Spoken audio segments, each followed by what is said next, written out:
I'm Rick Wainschel, Vice President of Analytics for Catalyst IQ. I'm here with Mike Line, the Senior Vice President of Dealer Success at Catalyst IQ.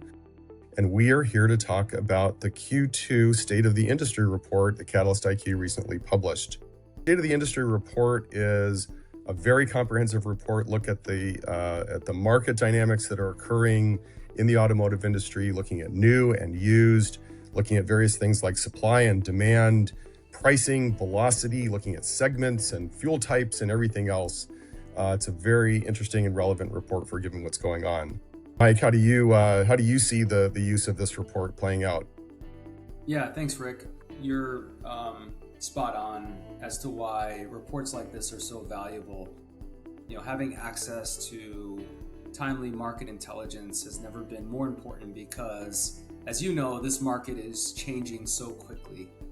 Consumer behavior is evolving, pricing continues to shift, and inventory dynamics can vary dramatically by market and by segment. So the dealers who consistently outperform aren't reacting to headlines.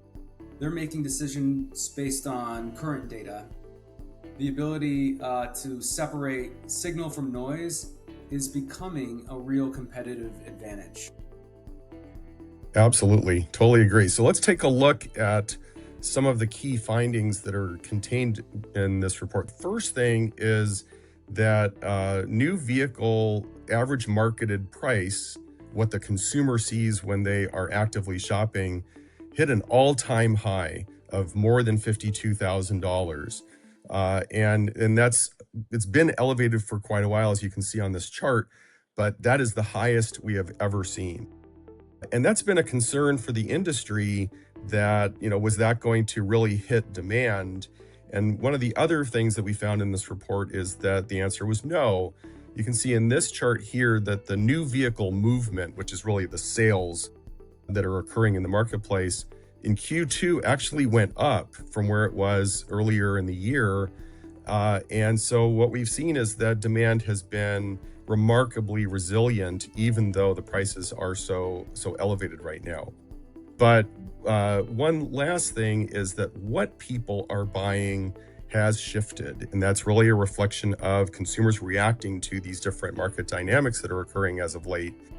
And I'm not going to go through this in great detail, but what you're seeing here is the net inventory inflows and outflows of different segments. So the segments that are on the top, those are the ones where inventory is piling up.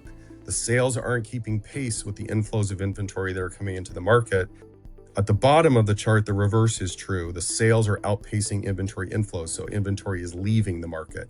And one last thing is that you can see that the average prices for the vehicles that are piling up are at the higher end, and the ones that are diminishing are at the lower end. So high prices, resilient demand, but shifts that are occurring as far as what people are actually buying.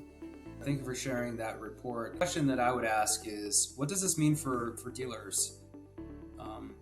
To me, the biggest takeaway is that these one-size-fits-all strategies just don't really work anymore.